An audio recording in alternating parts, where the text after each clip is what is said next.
welcome to our webinar for today. So I'm very excited to have you here joining us. So before we start, can you all see my screen? Yeah, okay. So yeah, so many of you are like regular webinar attendees. Here's just a little refresher and a brief introduction to our new attendees. Who are we? So Harmony Plus is an international learning ecosystem based in Silicon Valley that seeks to upgrade education. Additionally, we're an official partner of leading universities and institutions in the United States, such as UC Berkeley, SRI International, or San Jose State University. Our top-notch programs are offered to both international and local students. So through a hybrid learning model that leverages both in-person and online resources, Harmony Plus equips students with the skills they need to adapt and excel in a highly competitive professional climate. Okay, let me introduce you briefly to our hybrid learning model. So we provide education as well as services, have both online and offline resources, and we also offer synchronous class sessions and meetings, as well as asynchronous services and education assignments to our students. So during our classes and guidance, we combine theory with practice to achieve a better outcome. The guidance comes from top teachers from leading universities and professionals in order to help students building a competitive advantage and enjoying continuous improvement. So our hybrid learning model was developed by our Deanessen, which is key, and she is known as the godmother of Silicon Valley. She is considered to be one of the most important leading American educators in recent history. She used to be a consultant of the US Department of Education and was elected California Teacher of the Year 2002. Besides all those wonderful professional achievements, she's also a very successful mother who raised like 3 incredible, smart, and outstanding daughters, as you can see here. So to further also boost your kids' success, we are currently also offering 4 very interesting courses. So one is starting soon, which is the Future Entrepreneurship Challenge, where your kid can start building a business. Then we also have a machine learning research program, which is taught by a Berkeley professor. And also we are offering the KWHS investment program. Yeah, and last, we also have the data strategy research program, also offered by a Berkeley professor. Yes. So through our hybrid learning concept, many of our students also achieve tremendous results. And here are like some examples from universities where Harmony Plus students have been admitted. So basically a lot of the top universities, such as like Ivy League colleges, or like top universities in the West Coast, such as like Stanford, UC Berkeley, or UCLA. So of course, our goal won't end once the students are in the university. We want to support the students not only academically, but also personally and professionally, so they are prepared for their future. Yes, and besides college applications, we also help students to apply to top high schools in the US, such as Crystal Springs, Harker, or Menlo. Yes, so as mentioned, I will be your host today. And okay, done with introducing us. With no further ado, let me introduce our guest speaker for today, Jenny. Yeah, Jenny is a freshman at University of California, Los Angeles, and right now she's double majoring in human biology and society and international development studies. She graduated from Common High School in Belmont as a salutatorian. And in the future, she aspires to become a pediatrician or work in global healthcare, servicing children in rural communities. Yes, welcome, Jenny. So here's our agenda for today. So we have some questions here. Maybe Jenny can answer some of them. And before that, I also encourage parents to join our WeChat group if you're using WeChat, so you can also type in all the questions you have during the entire presentation, and we'll try to answer as many as possible at the end of our presentation. Yeah, so maybe Jenny, you can just briefly answer some of our questions, and then we can go more into depth and answer the questions more in detail later in the webinar. Yeah, so, okay, so which extracurricular activities or courses do you think made you stand out for college applications? Yeah, so in a general sense, I would say that extracurricular activities, which demonstrate leadership, drive, and innovation, will definitely make you stand out more. So something a little bit less conventional, something like starting a business or a nonprofit will absolutely help you stand out. And then as for courses, anything that demonstrates intellectual vitality or just like being at a higher level. So for example, I took multivariable calculus as a junior, which is considered higher than the normal advanced level. I was one of like 3 juniors in multivariable calculus at my school, so that definitely made me stand out. Oh, that's really impressive. Yeah, so recently we know you're studying interdisciplinary studies at UCLA. And can you like briefly, like maybe in 1 or 2 sentences, just introduce what like the benefits might be for that? Yeah, so interdisciplinary studies are great for people who kind of want to customize their education a little bit more, or they may not know exactly what they want to do. So it allows you to have more freedom with your studies and learn more like collaborative skills. That sounds really great. Yeah, we'll definitely go more into detail after that. So yeah. And yeah, what does like a college application process look like in your opinion? I would say it's actually quite a long process. The biggest thing is essays. It's a lot of drafting, revising, editing, and then repeat. Oh, wow. So did you take like SAT or ACT during your application? I did take the SAT. It was pretty difficult during my year since that was right around when the pandemic started. But I did end up taking the SAT, did not end up having to use it because the UCs wouldn't take them. Okay, yeah. Okay, sounds great. But were you able to use them for other universities you applied to? Okay. Okay, that's great. Yeah. And the last question we're gonna just discuss very briefly is like, how should like high school students right now prepare themselves for college life?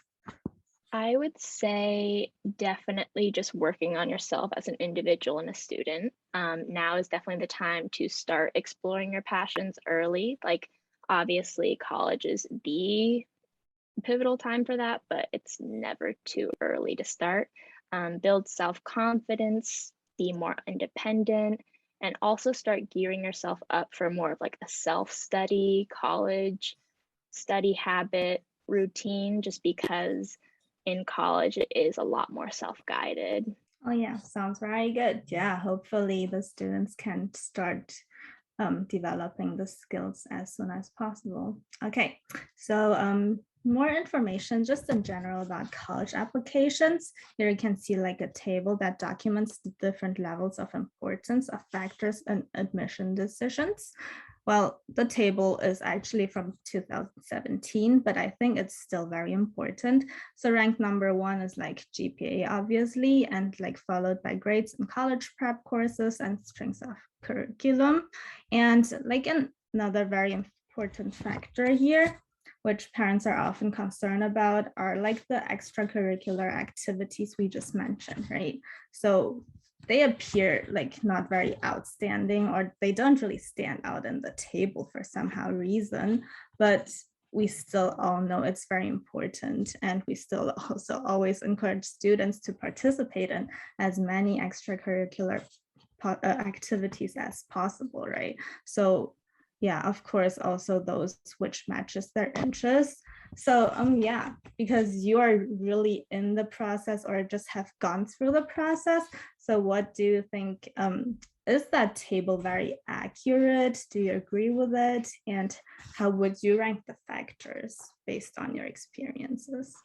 Yes, I would say the table is generally pretty accurate. Grades, and strength of curriculum are definitely going to be the most important ones, especially if you're applying to a public school. The way I would sort of phrase it is that your grades, strength of curriculum, test scores, those are what get you into a pool of applicants that are going to be considered. But then your essays and your extracurricular activities are what's going to make you stand out. And that's what's actually going to get you into more elite institutions. So I would say that, yes, this table is relatively accurate besides the admission test scores, because that's a bit different now. Yeah, exactly. That's a little different now, especially like for university, like in California here.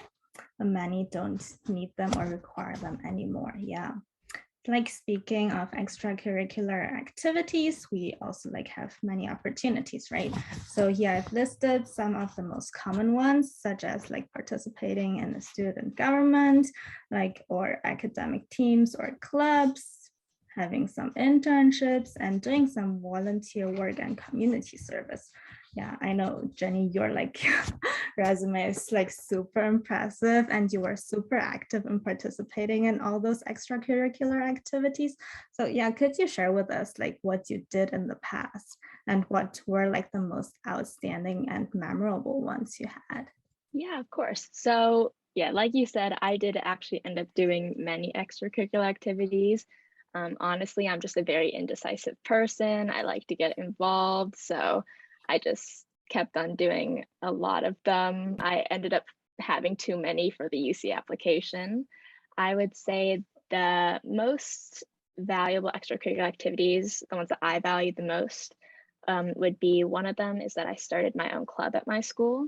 So it was a club that focused on delivering medical and educational aid to children in rural communities, mostly Ghana and Cambodia. So that was like my baby. And it's still going now with the underclassmen who are taking over. I also had leadership positions in multiple clubs. So I was president of chemistry club. I was publicity chair for Key Club. Yeah, and then I was just involved in a couple other ones.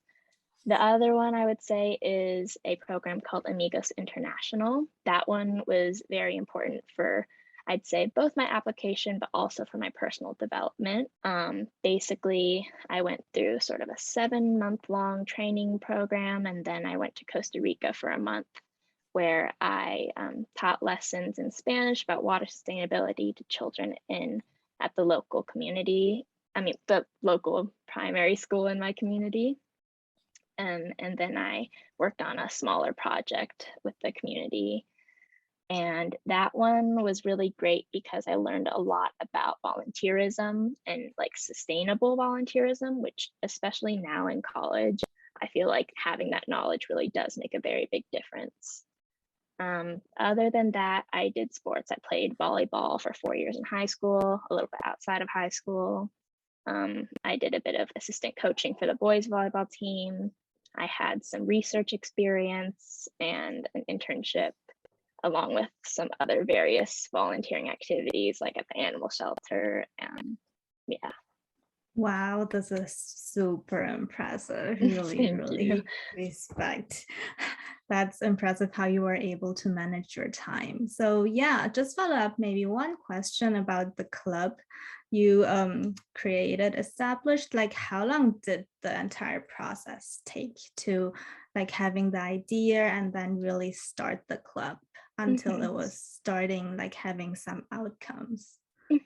Yeah, so I actually started the club. I had the idea at the end of my sophomore year, just because if I'm being honest, there wasn't really a club like it at my school. So I felt that there was something lacking and I decided to start it. And then the process was actually pretty quick. Starting a club is not very difficult. I definitely would recommend doing it.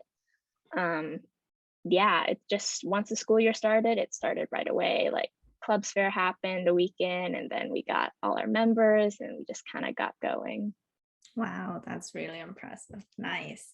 Yeah, so a lot of parents are also worried about like their kids like extracurricular activities like community service or like also like the special project you just mentioned, like could you recommend them some like sources where they can find like opportunities for community services or like additional extracurricular like volunteer opportunities? Yeah, absolutely. So I do know that Harmony Plus has the Future Entrepreneur Program. That sounds great to me. Like learning how to start your own business or nonprofit is definitely something that's very valuable, especially if you get started early in high school. At least for me, my best experiences came from opportunities that I made for myself. So, for example, research, it seems pretty scarce for high school students. So what I did is I just looked up professors at the university nearby and I cold emailed them, and then I got research opportunities. So definitely making opportunities for yourself, especially in high school, is extremely important because it is pretty difficult to find those really great extracurriculars in high school. I would also say definitely get involved in a couple of clubs at your school. You can definitely test the waters, join a couple, see if you like them. And then I promise you, you're probably going to find one that you really like. And if that's the case, then get involved, be bold, go out and try to get leadership positions. Yeah. Wow, that's really impressive. Yeah, it's really awesome that you were already able to demonstrate like leadership and proactivity throughout your like entire high school. And I mean, of course, also now. Wow, that's incredible. So yeah, I believe that also allowed you like to explore your interests and find out what you want to do in the future, right? So another impressive thing I found about you is like that you're majoring into like interdisciplinary studies, which is, I guess, a lot of coursework from what I hear. And for those who are not very familiar about this topic or what that concept is, it's like an interdisciplinary program is basically like a degree program involving 2 or more academic, scientific, or artistic disciplines. Yeah. Since you're right now taking interdisciplinary programs, could you tell us your knowledge about what exactly interdisciplinary programs are dealing with and why you went for it? Yeah, so interdisciplinaries, like you said, are combining topics from different fields into one major. Normally, you'll find that interdisciplinary studies will sort of be like acknowledging certain career interests. For example, I'm in human biology and society, which is essentially biology, but with more like bioethics and a little bit of social studies. And it's a really great major for people who want to go into pre-med, or even for scientists who want to be very familiar with bioethics and be more in touch with all the other topics and not just be only doing research and only focusing on that. So yeah, interdisciplinary studies are great for that. At least for myself, I chose to do it because in high school, I was particularly drawn to science, life sciences, but I found that I really enjoyed every other subject and I wanted to continue studying all of them. And I wanted to find ways to incorporate them into my academic career and my career going forward, which is why interdisciplinary studies were perfect for me. Oh, so you sound like an all-rounder, perfect for every position. Yeah. So yeah, for some people who are still not very familiar with that concept, could you maybe also explain to us like what the difference between like interdisciplinary studies and a double major is, or also like compared to general studies, how that differs? Yeah, definitely. So if you were to double major, you would just be very, very focused on 2 different subjects, whereas interdisciplinary studies, you're a little bit less focused, but you are combining like 3, 4, or even more subjects into one. So yeah, you definitely develop a more diverse skill set and more of a problem-solving mindset, just one where you can incorporate a bunch of different subjects into problem solving and into your career. It's really cool. Wow, nice. Yeah, so we already briefly discussed about like the benefits of interdisciplinary studies. So here I'm gonna tell you a little more about how it can actually benefit the students more. Like as Jenny already told you guys, like students can customize their education so they can prepare for their career goals or just simply discover all of their interests more in depth. And then they can also like demonstrate more versatile skills and become more like competitive in the job market. And it also allows them to think about problem solving in a new way. And this will allow them to become like interdisciplinary thinkers who embraces like new ideas, both analytically and creatively. And last point I've put on the sheet here is like they can develop collaboration skills while working with others who have like different perspectives.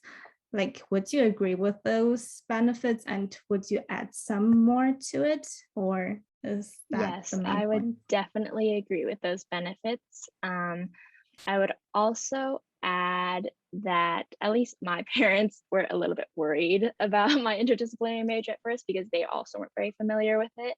They thought that it would be easier to find a job if I were just do plain biology. So I kind of had to explain to them how it's not really like that, like especially in today's sort of job field. People really are looking for people are really looking for students who can do many things and who can like combine many disciplines, because that's kind of how a lot of the larger problems are being solved today. So yeah, many jobs don't honestly really care what major you pick unless you're going for something very specific, like you want to specifically be a chemist that's only working in the lab, you should probably be a chemistry major.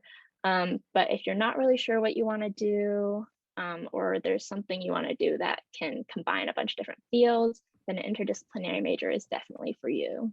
Okay, sounds great. Well, now all the students or parents who are listening have way more opportunities to go in the future. That's really nice. Yeah. So as you can, yeah, as we also mentioned, like interdisciplinary studies are becoming like more and more popular nowadays, right?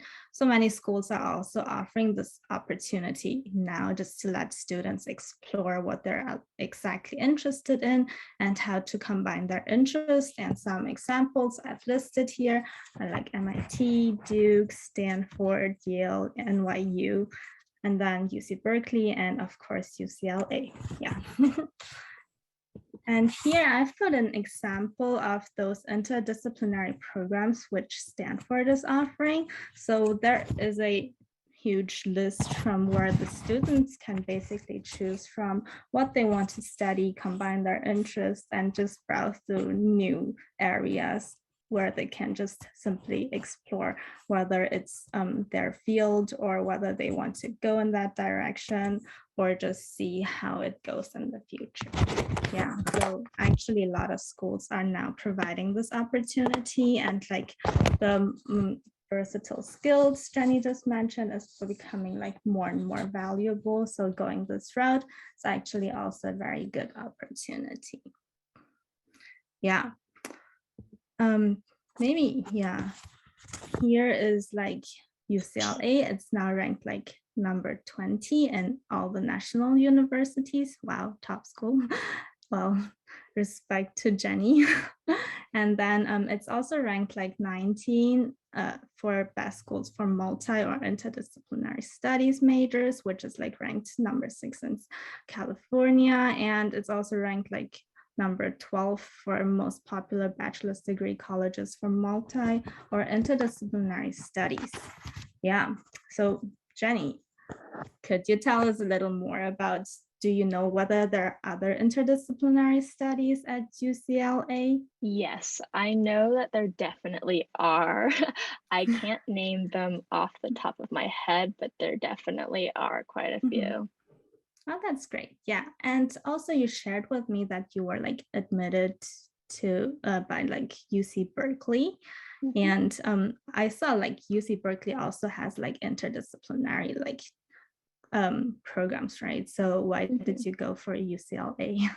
Yeah, so like you said, I was admitted into UCLA and UC Berkeley, as well as all the other UCs. I actually got into Berkeley early for Regent Scholarship consideration as a finalist, but I ended up choosing UCLA for a couple of reasons. The first one being is that I'm strongly considering pre-med, and UCLA is definitely the place to go for that because they have an amazing medical school, a lot of really great shadowing and volunteer and research opportunities for that here. That is the main reason why I chose UCLA, as well as the appeal of the human biology and society major specifically, since it's a very, very popular pre-med major. Also, international development studies was more unique and more catered to my interests. That one is definitely a bit harder to find at other institutions. So that was another reason why I chose it.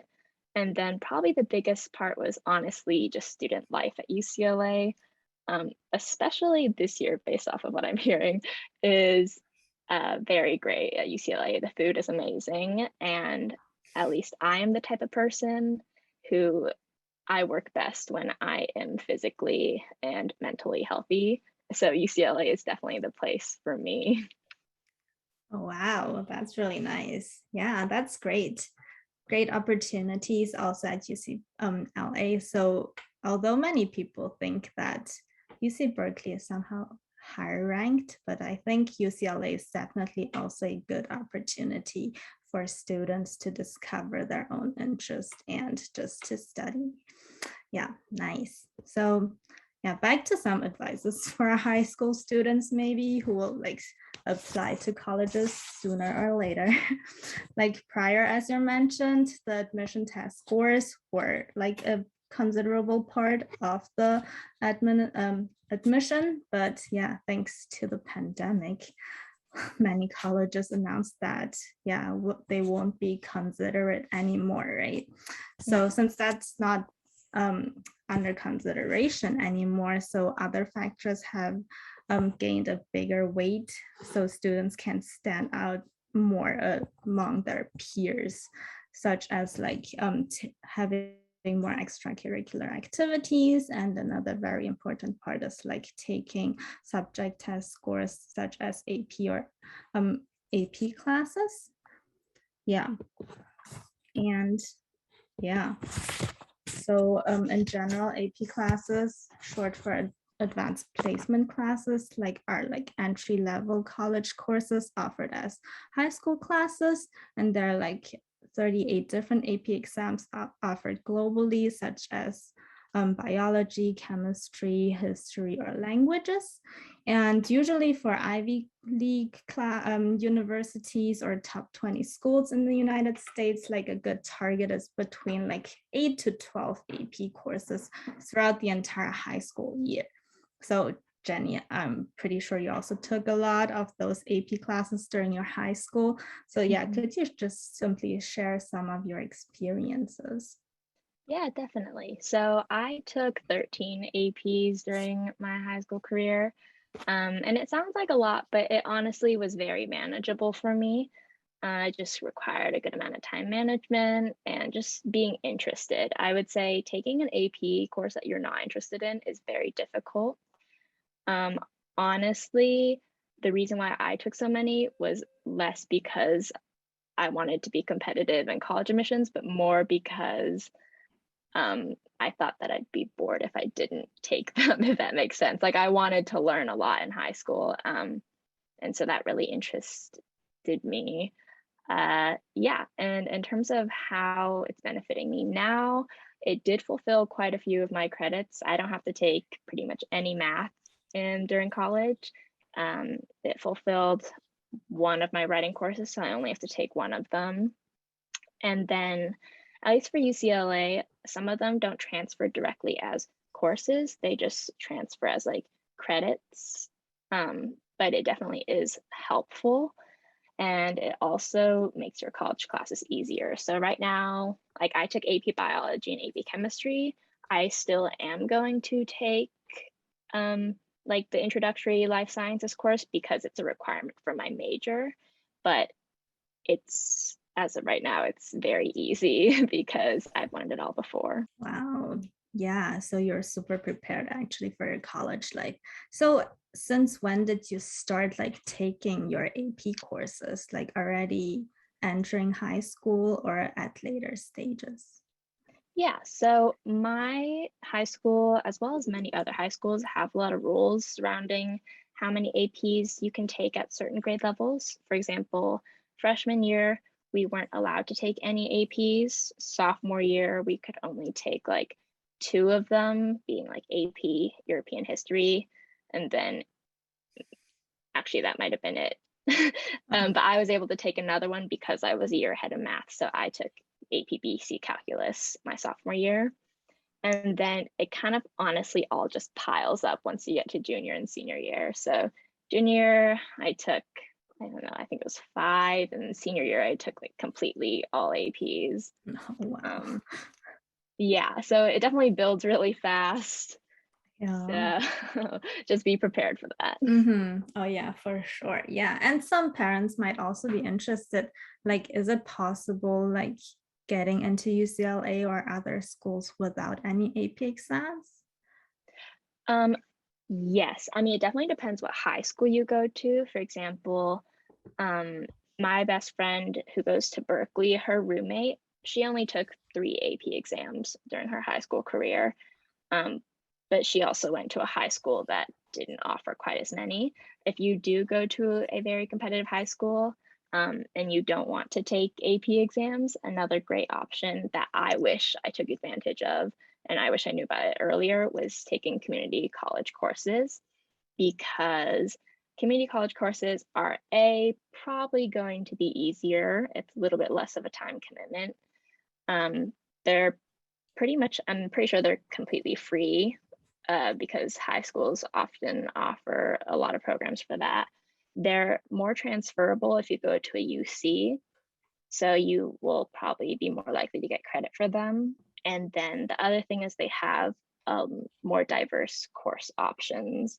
So community college courses, if you look at their catalogs, have a lot of really, really interesting courses. And I think if you want to make yourself more competitive in college applications, they will like the fact that you found like an option that was a little less traditional. You took advantage of the opportunities that you had. And then B, it definitely shows a lot if you're taking like a more unique class that's a little bit more unconventional. It might demonstrate intellectual vitality, or just show that you are someone who is just very curious and wants to learn. Oh, yeah, for sure. So do you think there are like big differences or like advantages taking only AP classes or advantages just taking community college, or is there like a possibility to take both? Yeah, I would say taking both is probably the best thing if you can handle it. I don't really think there's anyone who can objectively say whether colleges like one or the other more. I think they're both great options, and it just depends what you're interested in. But taking APs and then also taking community college courses, especially if they're ones that just aren't offered by the College Board AP exams, that is probably, in my opinion, the best thing to do. Wow. Okay. Yeah. So definitely a lot of opportunities open to high school students in order to like improve their skills or learn more about different subjects. Yes. So if parents have questions about AP courses and not clear which ones their kids should take, we're also here to help and have some resources. Just feel free to contact us regarding this topic as well. Yes, okay. So now we have just some general questions about like your application process to UCLA and also other colleges, like which things do you think should the students consider now? Okay, I would say for the application process, Definitely keep a very open mind with colleges. Consider applying to all different types, private schools and public schools, maybe even schools that would be considered a bit below your target, just because they can offer some really great scholarships or honors programs and that sort of thing. You also just kind of really never know how college applications are going to go. For example, I know that last year applications because of the pandemic were totally different, totally unexpected. A lot of people ended up going to their backup colleges, and they like wish they had applied to more places just because the application process was so random last year. I would say also consider your senior year workload. I do know college applications, they are a lot of work. So don't stress yourself out too much. Don't overload yourself with a bunch of coursework and extracurriculars while you're also doing college applications. And then definitely start early. I would say that you should definitely be drafting now, and especially working on like EA or EDs. Yeah, just because at least I wish that I thought I had a lot of time to write everything. So I kind of drafted everything very slowly and kind of like timed it so that I'd have enough time to just draft it and edit it. I wish that I had drafted everything early, given myself a lot of time to think about it, and then have come back to it. Oh, yeah. So do you have a rough estimate on how much time you spent on each school application? Just a rough estimate, you would say? Oh boy. Oh gosh, that's a hard one. Maybe Oh, yeah. maybe like 15 hours Per one. application. Wow, that's a lot of time commitment. That's a lot. Yeah. So starting from the application season, when the applications were open, you already started your entire process. Is that correct? Mm-hmm. Oh, so maybe how much time did you spend roughly every week on those applications? I'm gonna be very honest. I am a little bit guilty of procrastinating on them. I'd say every week it was like maybe 1 or 2 hours, and then once it got a little closer to the due date, it was more like 5 hours. So Yeah. I mean, that's pretty normal to everyone. Everyone loves to procrastinate. mm-hmm. Yeah. Okay. So yeah, great. Thanks for your insight about that. So so also very important, right? There are so many documents we actually need to apply to colleges. So how actually should students like prepare for those documents so they have everything ready? Mm-hmm. I would say your high schools definitely have a lot of resources. So just checking in with them and like asking your counselor just to help make sure that you have everything. A lot of times you can also find checklists. Definitely get a checklist and just make sure you have everything. And then if you haven't already asked your teachers for rec letters, definitely do that right away. The earlier you ask, the better, because if they are rushed, they will not write you a very good rec letter. So make sure you ask early. Oh yeah, definitely. Never procrastinate too much. Exactly. Nice. Yeah. So there is also like a question from parent, like, did you apply to any like early decisions for private colleges? I did not apply to any early decision colleges just because my goal was actually UCLA, and UCLA didn't have an early decision program. I did apply to some private schools just to apply to them, mostly because my parents wanted me to apply to them. But in the end, I chose UCLA just because I thought it was more practical. I thought financially, especially as someone who does want to continue my education, going to grad Mhm. school or med school, it made sense for me to go to a public school now. Also because I just like the public school environment. I'm more accustomed to it because I did go to a public high school. And then I can always go to one of the private institutions later. Yeah, that's very true. Yeah, nice. And maybe also another question, it's like, how would you apply to scholarships or like, yeah, in general for schools? Mhm. Yeah, so there are there are a bunch of different types of scholarships. For specific schools, you are kind of automatically considered for the scholarship when you apply. Like there's the UCs have the Regents programs, so you're just automatically considered for those ones, and you'll be notified if you got in when you receive your admissions decision. Yeah, so those ones you don't really have to worry about. Some of them, after you get into the school, will send out scholarships to you. So I know, like Michigan, after I got in, they sent me a bunch of like scholarship applications to do. And then as for private scholarships, definitely like going online and finding like scholarship search engines will help, especially if you have something that's like very specific to yourself. Like, for example, your parents were in the military, or your parents work for this specific company that does scholarships. Definitely look into those ones, because those will be less competitive. You'll be more likely to get them.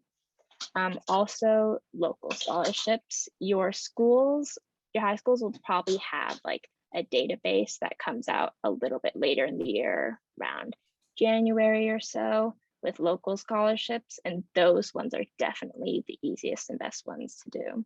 Okay, great. Really nice tips. So parents keep an eye out for those kind of scholarships. Yeah. So looking back now through your college application, do you think there were any things you would have done better? Or yeah, are you artists? I mean, you are already in your dream school, but still. Yeah. Let's see. Like I said, I probably would have started writing earlier. Hmm. But that's what most people will tell you. If I if another school were my goal, what I would have done is I would have started like being more involved in my extracurriculars earlier on.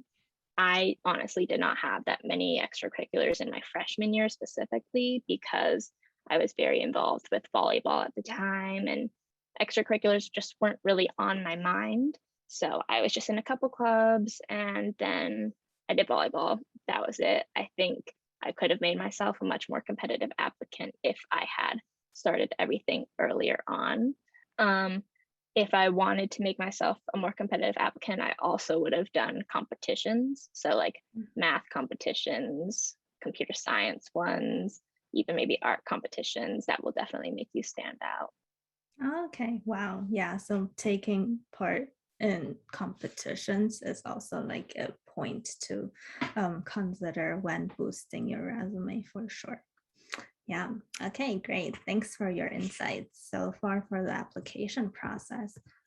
So in general, now you are a college student, right? So what do you think are the biggest differences compared to high school life? Oh my gosh. I would say it's totally different. You have a lot more freedom, a lot of freedom. You're basically living like independently or with someone else. I don't know if you saw my roommate walk by, but I live with her. But I would say that you definitely need to be very self-motivated, because your parents are not here to tell you what to do. Yeah, like classes, at least for me, they honestly don't take up that much of my time. I did decide to take an easier course though this quarter, just to get more used to the college lifestyle, but they don't take up that much of my time. So I need to be self-motivated to fill it with applying to clubs, research, and volunteering. That being said, time management is extremely, extremely crucial. Definitely look into like starting to get in the habit of utilizing your Google Calendar or Notion, or your physical like notebook planner, or whatever you decide to use. Get in the habit of using it, get comfortable with that. Yeah. Yeah, that's really nice. Yeah, time management is definitely a skill like everyone needs in their life. Otherwise, as we mentioned before, it's always gonna be a procrastination going on and on. Yeah, so since when did you started like really managing your time with all those additional help, or how did you manage time before? Like, did you develop that skill Mhm. intentionally, or were you already having this characteristic naturally? I had to develop them intentionally. My time management skills were not the best, and there's definitely still a work in progress. Um, but yeah, I would say honestly, the pandemic did end up helping my time management skills a lot just because school schedules were very different and we had a lot more free time. So it was honestly very similar. Like I had to find ways to fill it and I had to organize everything because there weren't really any events going on at the time. So yeah. Wow, that's very impressive. But I feel you're already very organized person. So yeah, I feel like developing those skills were like really easy for you. Yeah. Okay, thanks for sharing all your insights. Of course. So now, yeah, if yeah, so to the parents and students who are listening to our webinar right now, if you want to learn more about our programs or have any questions, please also feel free to add us on WeChat or contact us by email. And you can also follow us on Facebook, LinkedIn, and Instagram for regular updates. And yeah, I think now we have a lot of time for Q&As. And oh, sorry. And we already have some parents sending in some questions. So yeah, one of them maybe is like, this question might be a little tough, but how would you make a student realize it's his responsibility to get involved in all his extracurricular activities, designing his whatever after school life? It's like a really tough question. Like, what would Yeah, your suggestions be? that is pretty tough. I'm not gonna lie. I think my parents had it a little bit easy. Mhm. They did not manage my academics or my extracurriculars at all. I don't even think they knew what classes I was taking every year. They definitely did not. They Oh, wow. didn't keep track of my grades or anything. So it was easier for them. I would say For sure. you can't really make them care about it. I'd say letting it naturally happen on its own. Personally, I think just being more supportive rather than like telling them they have to do something, Mhm. but just kind of giving them the resources and like telling them it's an option. Um, every kid enjoys doing something. Like it might be playing video games in the room all day or something else like that. Anything Yeah. that just seems like it's useless can be turned into something useful. You just have to make sure that they care about doing it. So, I mean, like I know someone who was super duper interested in video games. So he started like trying to develop his own video games, or he started a video game club at his school, um, things like that. Like one of my friends really liked watching this volleyball anime called Haikyuu. So he started a volleyball club at the school and they just watched the anime the whole time Wow. during club meetings. That's still very cute. I mean, it shows leadership in some way and make them stand out for sure. Mhm. Yeah, so parents always please be supportive. And yeah, maybe talk to kids what their interests are and help them finding out how they can combine those interests, maybe with some extracurricular activities. Yeah.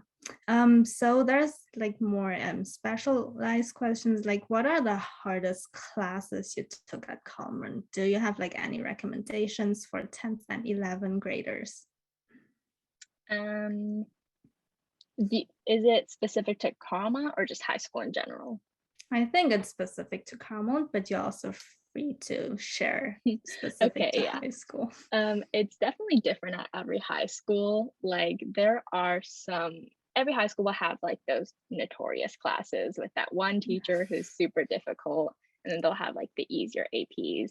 Specifically at Carlmont, I would say AP Chemistry was probably the most difficult class.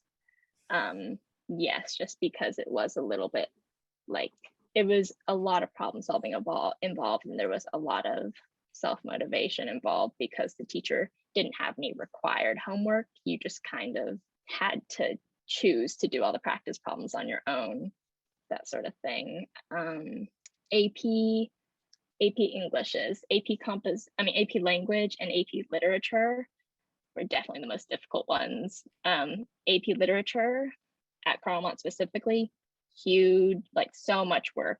Every single one of my friends who took it, they were kind of drowning in work, but they all ended up enjoying it. They all said their writing really improved, and none of them regretted taking it. So AP Composition, based off of what I know, if Mr. Turkis is still teaching it, I was in that class a little bit dense. Yeah, just because you start learning like philosophy and that sort of stuff. He teaches you a lot of things are a little bit unconventional to normal AP language courses. Wow. Yeah. Great insights you shared with the parent or the student who's recently in Carmont, I guess. Yeah, that's really nice. So also additionally to that, like what is the possibility of like adding, switching majors at UCLA? Do you know that? And how would the process look like? Yeah, it's super easy to switch majors at UCLA. My sister also went to UCLA. She switched her major twice, I think. And she didn't really have to do anything other than like go to the office and declare the fact that she's switching her major. Yeah, just because the first 1 or 2 years, you'll probably be taking more like general education classes. You'll be fulfilling all your requirements. So those kind of apply to any major you want, and you don't really have to do anything special to change your major. It's definitely very easy here. And then was there another part to that question? Oh, no. Like, yeah, the process part, but you already answered that. So yeah, I do have one tip that I received from someone that I thought was very helpful. If you are interested in STEM, but you're not totally sure, I would say definitely start with the STEM major because it's harder to get into it from a non-STEM major than it is to go from a STEM major to like a social sciences major. Okay, yeah, that's a really important insight to all the parents here or students. Yeah, thanks for sharing that. Yeah, let me see what other questions we just received. Like here's a question from Henry, like is the length of EC more important or variety more important? Like length demonstrates commitment and variety can show risk taking. What would you recommend? I guess I would recommend length, but more so dedication. I think that being very dedicated to a few extracurriculars based off of what I've heard in the college application process is more valuable and will make you stand out more. Makes it easier to write essays, of course.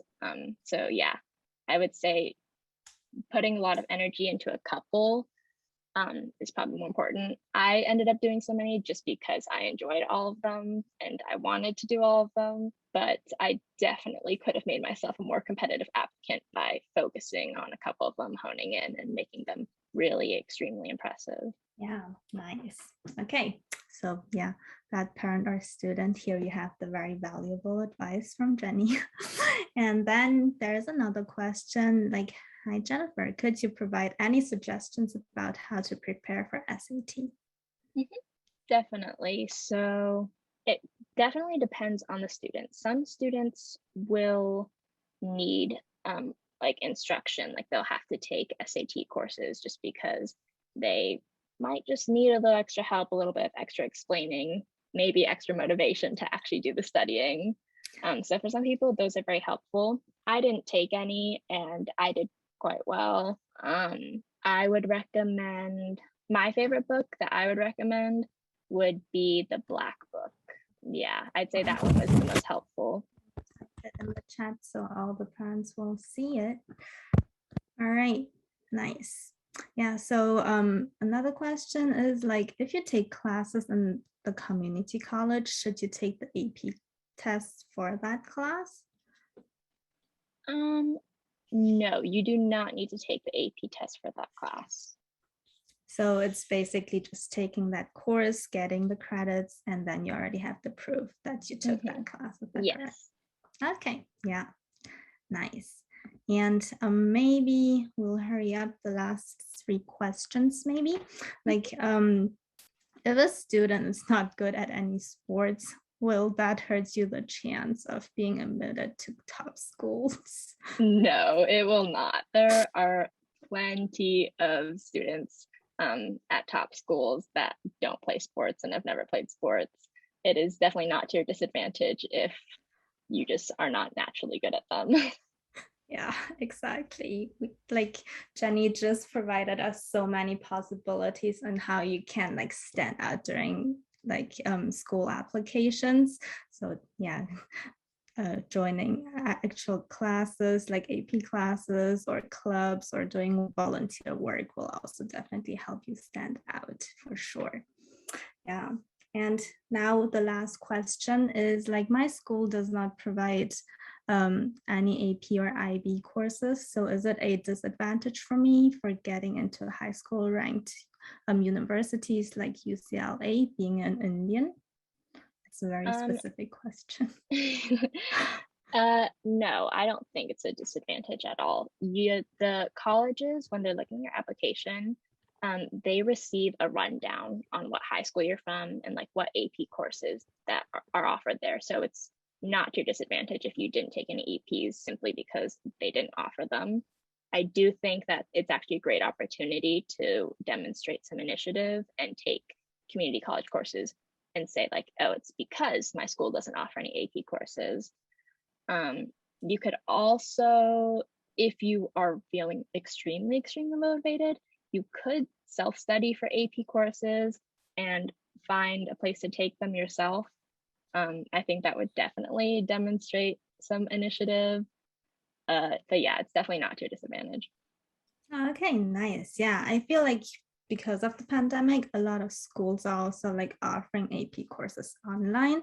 So I feel like there may be also possibilities that you can join those kind of AP courses, which might not be offered by your school specifically.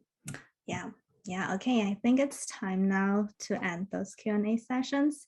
So thank you so much, Jenny, for sharing all the insights today about like college application and college life and all those additional tips. Yeah, and also thanks to all the attendees who participated today.